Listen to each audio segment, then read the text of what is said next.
morning guys, good evening everyone, good afternoon. I'm Rose Vlog, pa-subscribe naman po at like.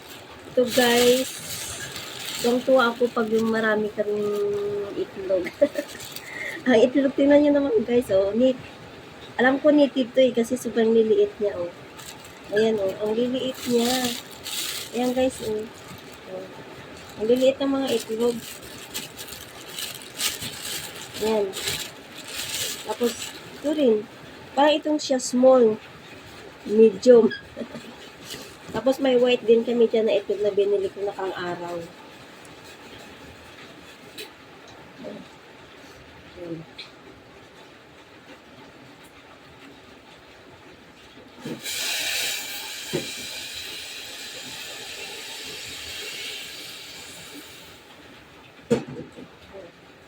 Nag-init ako ng tubig kasi magkakapi ako. Ayan, ang cute ng mga itlog. Kaya, maglalaga po ako ay steam ko na lang siya. Lalagay ko sa aming adobo. Ay, ang cute. Okay. Diba? Ganito guys, small.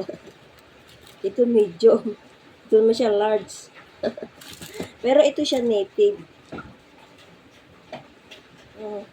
Ang cute ng mga itlog. Kaya maglalaga ako, ihalo ko sa sa adobo ko. Para maging masarap naman. Ang cute talaga ng itlog. Tuwang-tuwa ako pag marami kaming itlog, guys. Tingnan ko baka may mga basag, baka malapit pa mabasag. Yan. Kaya diba? Tuwang-tuwa talaga ako. Iwan ko ba? Tuwang-tuwa talaga ako pag marami kami itlog. Hindi naman sa matakaw ako sa itlog. Natutuwa lang ako. Ganun talaga ako, guys. Ayan nyo, guys, yung noodles, sayang. Kinain ng mga, mababait. Ayan. Ayan. Nawala na yung mga ingredients dito. Itong isa, uubos talaga ang laman, Ang natira dito, puro mga ingredients wala na. Kasi, kasalanan din to ng amo ko. Alam mo kung bakit?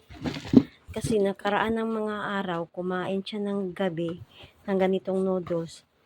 Tapos, hindi niya inaayos yung pagbalik ng karton.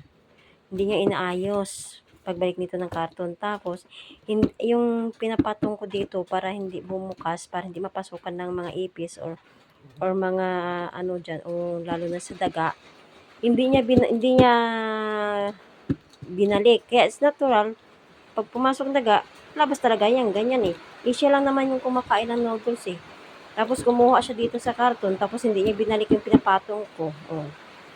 Sino may kasalanan? Siya rin may kasalanan. Dahil siya lang naman ang bumubukas ng karton nito. Hindi niya naman inaayos ang pagbalik ng karton. Tapos hindi niya binabalik yung pinapatong ko dito. Ayun, itong nangyari.